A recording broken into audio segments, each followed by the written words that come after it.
Салам достор, биздин бүгүнкү подкасттын темасы прокрастинация же прокрастинация. Кантип туура айтылат билбейм. Прокрастинация деген бул эмне? Бир ишти кийинкиге калтыруу. Бул боюнча негизи мен подкастта ар кандай темалар боюнча подкаст чыгуусун сураган, өзүм кызыккан темаларды жана угармандардын сураган темалары боюнча дагы подкаст чыгарууну туура көрдүм. Прокрастинация жөнүндө суроо болду, ошол жөнүндө чыгарбайсызбы деп. Мен алгач мурда жалаң гана буга терс жактан карачумун. Азыр болсо эки тараптан, негизи эки эле эмес, көп тараптуу карап үйрөнгөнгө аракет кылып жүрөм. Негизи ошондой кылыш керек деп ойлойм.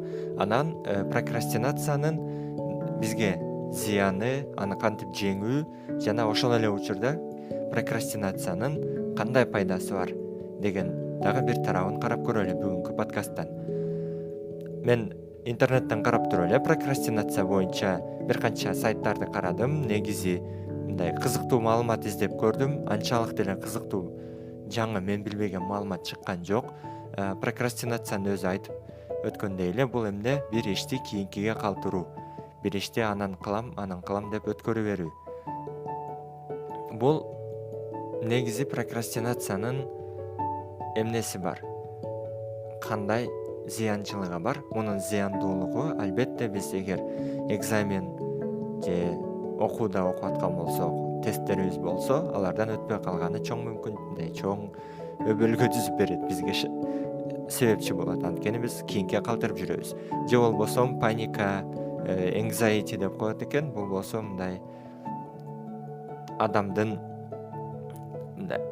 маанайың түшүп, анткени сен ичиңде өзүңдү өзүң жеп атасың да, муну кылыш керек деп, бирок сен кылбай жүрөсүң. Бирок ошо кылбай жүргөнүңө дагы жиниң келет. Бул ошентип цикл айлана берет. Бул кандай стадиялар менен келет? Биринчи ойлойсуң, убакыт көп бар деп кенен жүрөсүң. Анан ойлойсуң, экинчиден, кийин кылайын, чото азыр эмес деп кичине жалкоолоносуң. Анан себептерди издеп баштайсың. Мен азыр иштерим бар, азыр муну бүтүрөйүн, азыр муну кылайын, андан кийин деген сыяктуу кылып ар түрдүү себептерди, шылтоолорду ойлоп табабыз. Анан аягында жок, менде баары бир убактым бар, мен жетише алам деп өзүбүздү мындай моюнга албайбыз да, биз кечиктирип калганыбызды. Анан эң аягында эмне болот? Кризис келет. Аны убакыт жетип калган болот, биз ишибизди бүтүрө албай дедлайн деп коебуз. Ошол биздин бүтүрүүчү мөөнөткө жетишпей калабыз. Анан жинибиз келип айтабыз, мындан кийин мен эч качан мынтип калтырбайм, кийинкисинде мына өз убагында баштайм деп туруп, анан кайра эле ошол циклды кийинкисинде дагы уланта беребиз. Бул дээрлик бардык эле адамдарда бар. Муну кантип жеңиш керек? Муну кантип токтотуш керек? Балким бирөөлөргө, чындап бирөөлөр генетикалык жактан мындай негизи аз прокрастинатор болобу, же болбосо бул ар бир адамдын генетикасына байланыштуубу, байланыштуу эмеспи деген дагы суроону издеп көрдүм. Байланыштуу дегендер бар экен, байланыштуу эмес дегендер бар экен. Бирок байланыштуу дегендерде дагы мындай жакшы аргумент жок. Мен бир макала окуп чыктым. Демек бул билбейм эми кандай тыянак келтиребиз. Бирок эмнеси болсо дагы мындай, бул менин геним ушундай, мен негизи ушундаймын дегенди биологиялык жактан прокрастинаторлорду, эгиздерди алып, максимум канча 300 канча эгизди алып, алардын гендери, үйдөгү шарттары белгилүү бир деңгээлде окшош да, ошолорду изилдеп чыгып, аларга жумуш берип, ошондой кылганда тыянак чыгарышыптыр. Бирок бир 47-48%, 51 нерсе дейт. Кыскасы мындай, ал мен ынанган жокмун генетикадан экенине. Анан бүгүн мен азыр компьютеримде бир презентация ачып отурам, кантип жеңиш керек деп. Биринчиден дейт, биякта биринчи кадам прокрастинацияны жеңиш үчүн булар эмне деп атат? Сенде проблема, көйгөй бар экенин моюнга ал дейт. Биринчи сен анын бар экенин түшүнүп, моюнга алып, анын бар экенин сезе турчу болсоң, анан кийин эмне кыласың? Аны чечип баштайсың. балким сен кыла турган иштериң жаза турган күндөлүгүңө, телефонуңдагы тиркемеге, билбейм кайсыл жерге кайсы жумуштарды бүтүрүшүң керек экенин жазып жүргөн болсоң, ошол листиңе, ошол тизмеңе жаз жумуштарды, буларды жаз. Андан кийин кээ бир ашыкча оюн, ашыкча соц тармак, билбейм, ашыкча көчөдө жүрүү деген сыяктуу нерселерди азайтыш керек деп атат. Анан баарына эле эмне десе макул деп кете бербей, жок дегенди дагы үйрөнүш керек дейт. Анан экинчи кадамында эмне үчүн сен прокрастинация кылып атканыңды ойлонуп чык деп атат. Сен сура дейт, эмне үчүн кийинкиге калтырып атасың? Бул сага зеригиштүү жана кызыксыз болгондуктанбы? Же бул татаал болгондуктан сен кылгың келбей атабы? Же балким бул мындай чиелешкен, организованный деп коебуз го, мындай бир иретке келтирилбеген, татаал аралашкан жумушпу? Ошон үчүн көңүлүң тартпай атабы? Же бул мындай адамдын маанайын, адамдын көңүлүн түшүрө турган, чарчата турган жумуш болгондугу үчүн кийинкиге калтырып атабызбы? Же перфекционист болгонубуз үчүн кийинкиге калтырып атабызбы дейт. Перфекционист деген бул эң мындай perfect деген сөздөн келет. Perfect деген эң сонун, эң мыкты ирет деңгээлде дегендей. Демек перфекционист адамдар бир жумушту кылса 100% дегенде мындай эң мыкты деңгээлде кылган аракет кылат. А сен ошондой кыла албашыңды сезип, ошон үчүн бул жумушту баштагың келбей атабы? Же буга чейин сенде башка жумуштарың көп болгондугу үчүн ар түрдүү бирөөнүн маанилүүлүгү жогору, бирөөнүкү ылдыйраак. Бирок жумуштарың көп болгондугу үчүн сен муну кийинкиге калтырып жүрөсүңбү? Ошону биринчи аныкташ керек деп атат. Анан кийин өзүңдүн планыңды түзүп баштайсың. Ал үчүн биринчи эмне кылыш керек? Үчүнчү кадамда эми биякта дежурный сөздөр экен, бирок балким мен билгендиги үчүн балким мен ойлоп атам, булар дежурный деп, балким билбегендер болсо же пайдалуу деп түшүнгөндөр болсо пайдасы тийип калар. Аз башында бир-эки ушундай баарыбызга белгилүү эле маалыматтар экен башында, бирок аяк жагында бир-эки жакшы стратегиялар бар. To-do list жаса дейт. Албетте бул кагазга жаз. Мен буларды бүтүрүшүм керек деп. Мен негизи мисалы азыр университетте окуп аткандыктан окуй турган сабактар, алардын ичинде темалар, бүтүрүш керек экзамендер, тапшырмалар, андан сырткары билим оттун иштери дагы башкалар көп болгондуктан мен сөзсүз кагазга жазам. Кагазга жазып, стикерге жазып, дубалга чаптайм. Дубалга чаптаганда скотч менен чаптайм. Өзүнүн стикердин клейи жакшы кармабайт. Бул кошумча. Эми телефонго дагы колдонуп көргөм. Телефондо бирок баары бир убакыттары ыңгайлуу эле жүргөм, бирок баары бир кагазга жазган мага мындай башкачараак сезилет. Негизи телефондо бар. Телефондо дагы, анан кагазда дагы. Анан эмне деп атат? Биякта срок кой дейт. Акыркы мөөнөттөрдү кой, дедлайндарды. Качан бүтүрөм деген сыяктуу. Анан сөзсүз аны бүтүргөндөн кийин үстүнөн чийип, бүтүрдүм деп белгилесең, өзүң сезесиң бир нерсени бүтүргөнүңдү. Бул дагы психологиялык сага жардам берет. Биякта болсо дагы бир төртүнчүдө identify your frog дейт. Биякта Брайан Трейсинин frog деген бака деген бир техникасы бар экен. Бул болсо эмне кылат экен? Eat a live frog every morning and nothing worse will happen to you the rest of the day дейт. Тааныштай мага сезилип атат, бирок чынын айтайын, мага Брайан Трейси, Роберт Кийосаки, дагы бир нерсе Миязаки деген мисалы балким пайдалуу, бирок мен жеке өзүм үчүн 7 навыков высокоэффективных людей, дагы башка дегендер, мурдакы бир подкастта да айтсам керек. Балким бирөө кызыктуу, бир стратегиялар кызыксыз да. Мен азыр бияктан окуп вакыт кетиргим келбей атат. Башка сесть слона же пилди жөө деген тактикалар. Ошого жеткенде балким ошону айтам. Бул бака боюнча Брайан Трейсинин бака бир нерсеси деп издесеңер, балким кызыксаңар интернеттен чыгып калар.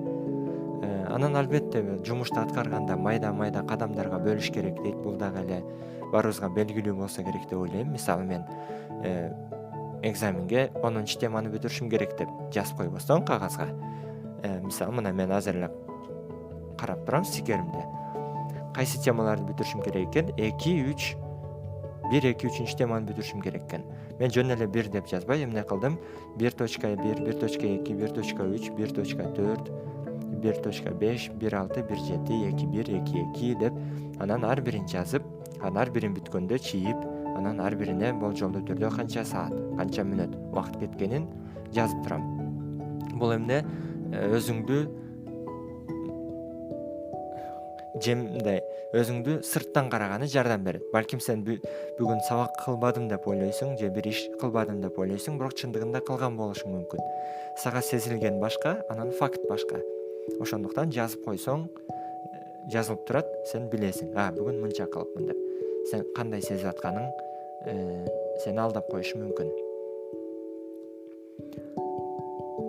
Анан биякта get support team дейт.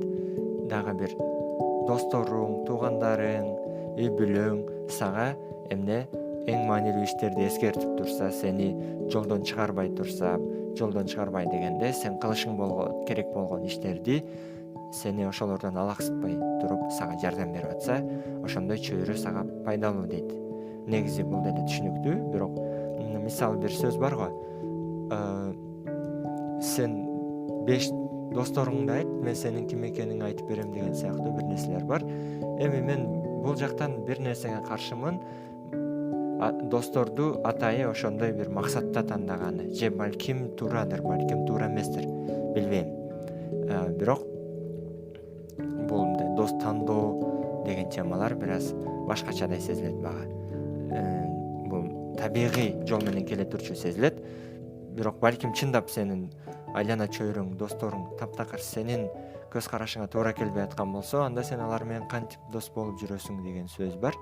Эгер туура келип атса, анда ошон үчүн дос болгондурсуң да. Сен сөзсүз эле билбейм. Мен ойлойм, мен окуйм деп чечкенде, балким мындай окшойт. Мен өзүм досторум арасында, мен жакын досторум арасында баары эле окуганы аракет кылат, спорт менен машыкканы, өзүн өнүктүргөнү, башка нерсе кылганы аракет кылат.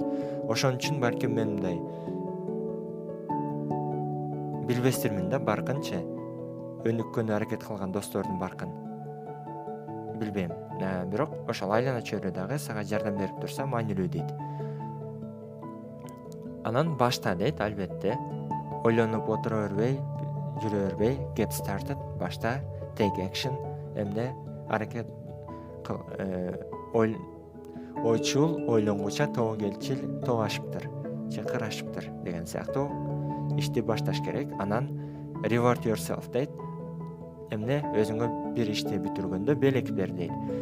Өзүңө бир нерселерди, мен бул ишти бүгүн мисалы бүгүн 8 саат окусам, эмне кылам? Мен өзүмө мындай кылдым эле. Бир тапшырма бар эле, ошону кече бүтүрө алсам, бүтүрөм, барып туруп сонун кафеден тамак жеп келем деген аракет кылдым. Анткени бирок бүтүрө албадым.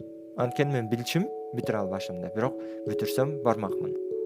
Анын ордуна үйдө тамак кылдым дегендей, эмне кылыш керексиң? Өзүңө бир ар түрдүү иштерди бүтүргөндө аз-аздан болсо дагы белек берип, өзүңдү кубантып, же ишти бүткөнүң үчүн өзүңө белек катары кино көрсөң болот, отуруп алып. Ошондо ырахат менен көрөсүң кинону дагы. Анткени сен муну татыктуусуң көргөнү, анткени муну актадың деген сыяктуу. Биякта мен дагы досумдун айткан сөзүн эстеп кеттим. Бул эмне эс алганда дагы план менен эс алыш керек дейт да, анын ою боюнча. План менен эс алсаң, ошондо эмне мен 7 күн эс алам деп койсо, эмне болот? Мен 7 күн бүт эс алам. Ошондо өзүмдү өзүм сабак окуш керек эле, башка нерсе кылыш керек эле деп, же болбосо иштеш керек эле деп ойлонбойсуң. Эмнеге мен бул күнү саат мынчадан мынчага чейин, же бул күнү эс алам деп берип койгон болсоң план менен, анда чын жүрөктөн эч кыжалат болбой эс аласың. Анан демек эмне? Балким мен 1 жума эс алам деп план коюп кой дагы, 1 жума бою эс алып жүрө бер. бирок иштейм деп ойлоп атсаң, анда белгилүү бир убакытты коюп да, анан мен бул убакытта иштейм деп туруп аны иштеш керек болсо жакшы бир метод деп ойлойм. Биякта пил жөнүндө айтпаптыр. Бул бака англисчеде окшойт да. Немеси орусчасы пил деп которушкан окшойт. Мен бир мурда бул биринчи укканда эмне бул сесть слона же болбосо пилди жебүү деген сыяктуу. Пилди жеп коюу дейбизби? Бул эмне бир чоң иш турса, аны бир турганда жей албайбыз, албетте. Бүтүрө албайбыз. Демек эмне аны майда-майда бөлүктөргө бөлүп туруп, анан ар бирин аз-аздан бүтүрүү деген эле бир сөз. Бул алгоритм, математикада, алгоритмде дагы компьютер илимдери, компьютер программисттерди дагы көп жумуштарды аткарганда, мамлекеттер аралык стратегияларда дагы бул колдонулат. Бул эмне divide and conquer деген метод бар. Бул бөл жана башкар.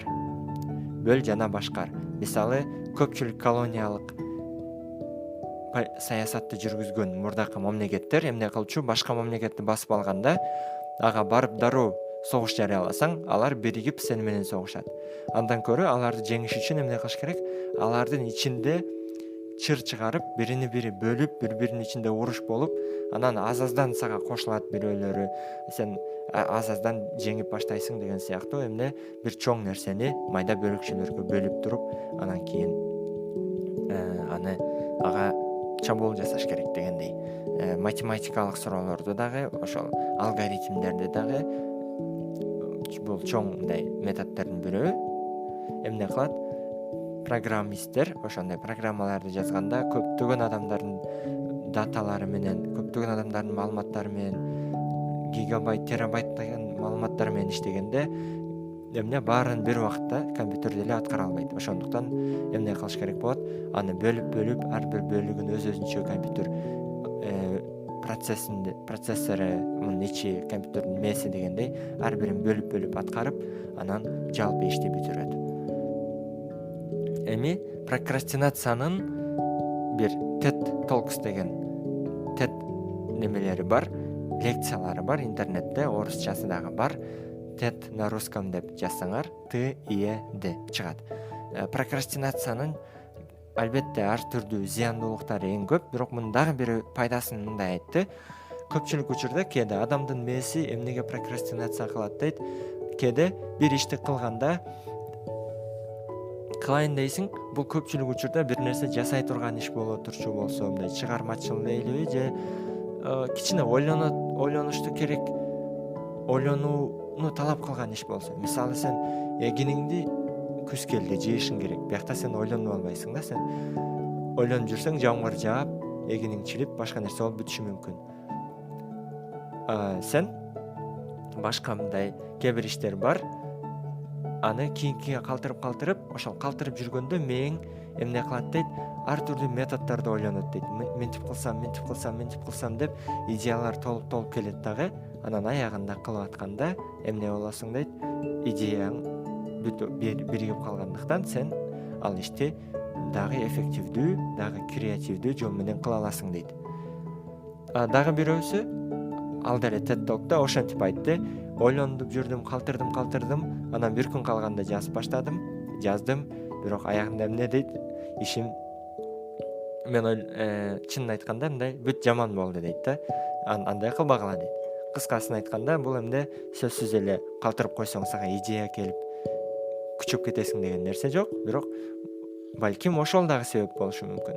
Бирок көпчүлүк учурда бизге, менин оюмча, эң эле жөнөкөй бул жалкоолугубуз, биздин ошол нерсени туруп кылгыбыз келбегендиги себеп болот деп ойлойм.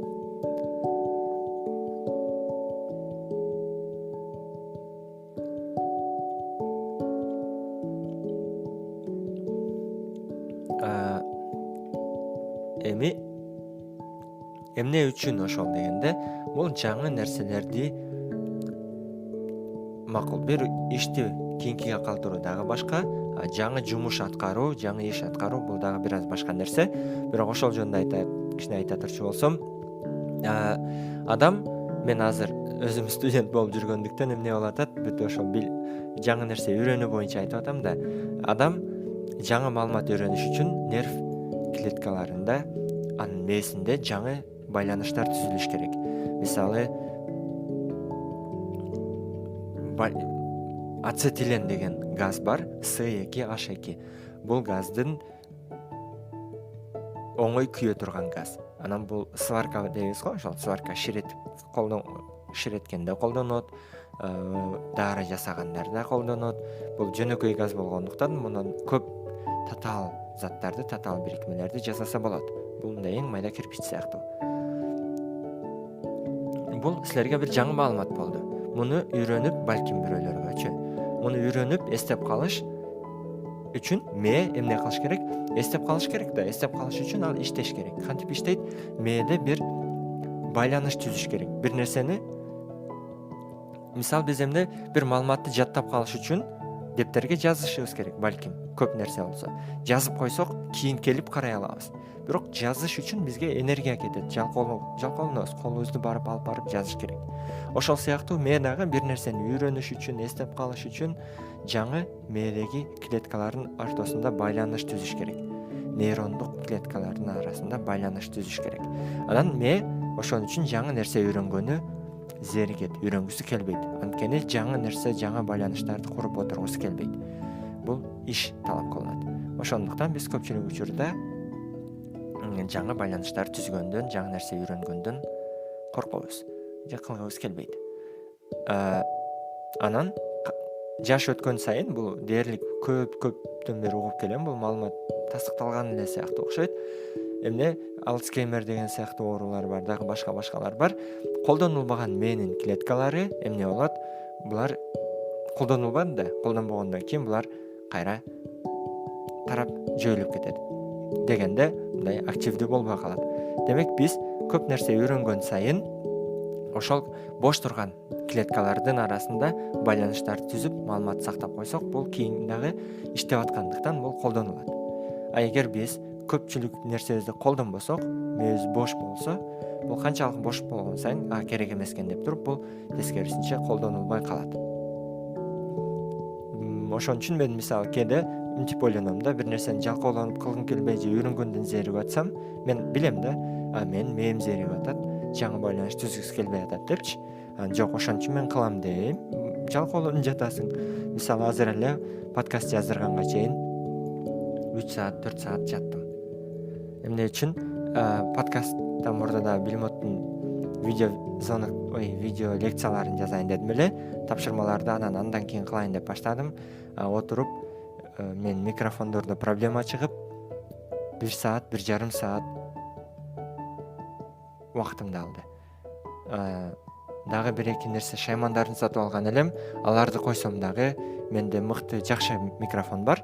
Бирок ал микрофон эмне болду? Ал микрофон баары бир 10 000 сомдой кетти окшойт бул микрофонго. Бирок дагы бир-эки нерсеси бар экен. Ошолорду сатып алсаң гана анан жакшы иштеп баштайт экен. Түз эле ноутбукка улаганда баары бир ноутбук алсызыраак болгондуктан анчалык сапаттуу үндү бербейт экен. Аларды улайм деп отуруп, кадимки өзүмдүн мурдакы микрофонумду дагы иштете албай калдым. Ошентип отуруп, бүт нерв, энергия кетип, сабак окуганы желание калуу кетип калды. Билмоттун лекциясын тарткан калуу кетип калды. Анан 3-4 саат жөн эле эс алып жаттым, телефон чукулап деген сыяктуу. Анан азыр туруп кой деп кылып баштадым, аткарып баштадым. Ушундай прокрастинацияны мен жеңгем же жеңе алам деген сыяктуу майнда айткан жокмун. Ошо муну эмне үчүн келтирип атам? Мен жөн гана бул жөнүндө интернеттен тапкан маалыматтарымды жана билген маалыматтарымды бөлүшүп коюуну туура көрдүм. Дагы башка бизди күтүп турган бир канча темалар бар. Дагы силерде дагы кызыктуу темалар болсо айтсаңар, балким ошол жөнүндө дагы подкаст чыгарганга аракет кылабыз. Чыдап уккандарга чоң рахмат. Пайдалуу болду деп ишенем.